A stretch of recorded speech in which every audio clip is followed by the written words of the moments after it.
Namni eenyummaa kee shakku nama eenyummaa ofii hin beekne. Namni eenyummaa ofii hin beekne eenyummaa namaa beekuu hin danda'u. Yookiin namni gatii ofii hin beekne, vaaliyuu ofii namni hin beekne, vaaliyuu nama biraas beekuu hin danda'u. Eenyummaa kee eenyufuu piruuvii godhuun sirra hin jiraatu. Yookiin gatii akkamii akka qabdu, gatii qabeessa ta'uu kan kee eenyufuu piruuvii gochuun sirra hin jiraatu. Eenyummaa kee beekuun si mataa kee fayyada. Namni eenyummaa ofii beeku nama eenyummaa ofii hin beekne wajjin yeroo ofii hin dabarsu, yeroo ofii hin gubu. Yeroo hundumaa namoonni eenyummaa ofii hin beekne, namoonni gatii ofii hin beekne gatii namaa beekuu hin danda'an. So jireenya kee keessatti nama gatii ofii hin beekne wajjin eenyummaa kee piruuvii godhuuf yeroo kee hin gubin, enerjii kee hin gubin. Eenyummaa kee beekuun kan irra jiraatu si'i malee nama biraatii miti. Namni biraa eenyummaa kee yoo beeku, gatii kee yoo beeku homaa si hin fayyadu. Gatii kee beekuun kan fayyadu ofii mataa keetiiti. Ati eenyummaa kee yoo beekte jireenya akkaataa eenyummaa keetiitiin jiraatta. Namni eenyummaa ofii hin beekne jireenya akkamii akka jiraatu hin beeku. Jireenya akkamii jiraatuun akka irra jiraatuuf, jireenya akkamii jiraachuun akka irra hin jirre hin beeku. Kanaafuu eenyummaa kee beeki. Ati nama gahaa. Ati bifa waaqaatiin uumamte. Ati akkasumaan lakkoofsa guutuuf gara biyya lafaa hin dhufne.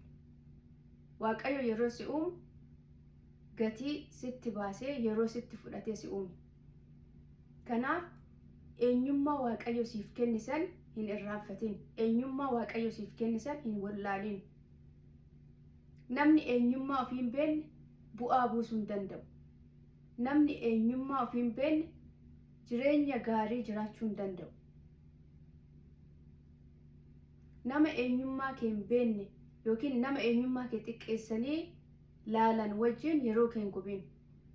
Nama eenyummaa ofii hin beekne wajjin eenyummaa kee piruuvii godhuuf enerjii kee hin gubin. Namni eenyummaa ofii hin beekne eenyummaa kees beekuu hin danda'u. Kanaaf jireenya kee keessatti eenyummaa kee beekuu irratti hojjedhu. Gatii akka qabdu, akkanumaan gara biyya lafaa akka hin dhufne, kaayyoo gara biyya lafaa dhufteef akka qabdu yeroo hundumaa hin irraanfatin. Namni eenyummaa ofii beeku jireenya hiika qabu jiraata. Namni eenyummaa ofii beeku jireenya bu'aa buusu jiraata. Jireenya ofirra darbee dhaloota isaatiif bu'aa buusu jiraata. Namni eenyummaa ofii beeku kennaa isaa, poteenshaalii isaa itti fayyadamuu hin danda'a. Namni eenyummaa ofii hin beekne kennaa isaatti fayyadamuu hin danda'u. Kanaaf jireenya biyya lafaa kanarra jiraattu tokkoffaa eenyummaa kee beeki. Lammaffaa kennaan ati qabdu maal akka ta'e beeki. Akkanumaan akka gara biyya lafaa hin dhufne beeki.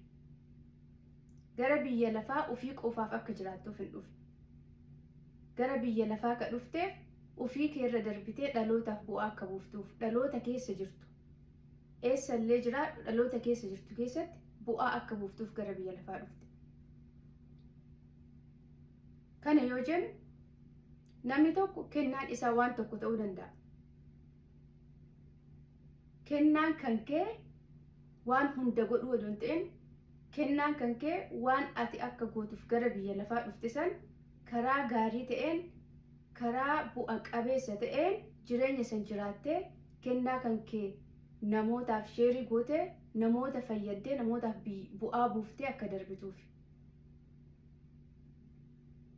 Namoonni tokko tokko wanta hundumaa godhuu barbaadan. Yoo samoonni tokko namni waan ho'iit irratti bu'aa buusaa jiraate, waan tokko hojjetee bu'aa guddaa argataa jiraate waan san godhuu barbaadu. Yeroo biraa immoo yaada biraa irratti. Akkasii miti. Eenyummaa kee beeki, kennaan kee maal akka ta'e beeki. Kennaa kee yoo beekte eenyummaan kee yookiin ammoo kennaan kee maal akka hin taane adda baafattee beekta. Eenyummaa kee beekuun iddoo sin barbaachifne yookiin hojii hojjechuu sin barbaachifne akka ati hin hojjenneef si gargaara. Namni tokko wanta hundumaa godhuu hin danda'u. Garuu wanta tokko wanta godhuu danda'u qaba. Wanta yoo inni godhe bu'aa buusuu danda'u qaba. Kanaaf wanta namoota irraa adda si baasu yookiin wanta ati qofti karaa gaariin godhuu dandeettu adda baafadhu beeki. Jireenya bu'aa qabu jiraachuuf, jireenya ofirra darbee namoota biraatiif bu'aa buusu jiraachuuf wanta tokkicha waamicha keessa tokkicha gara biyya lafaa kanaaf dhufte san adda baafadhu beeki, waamicha keetiif jiraadhu.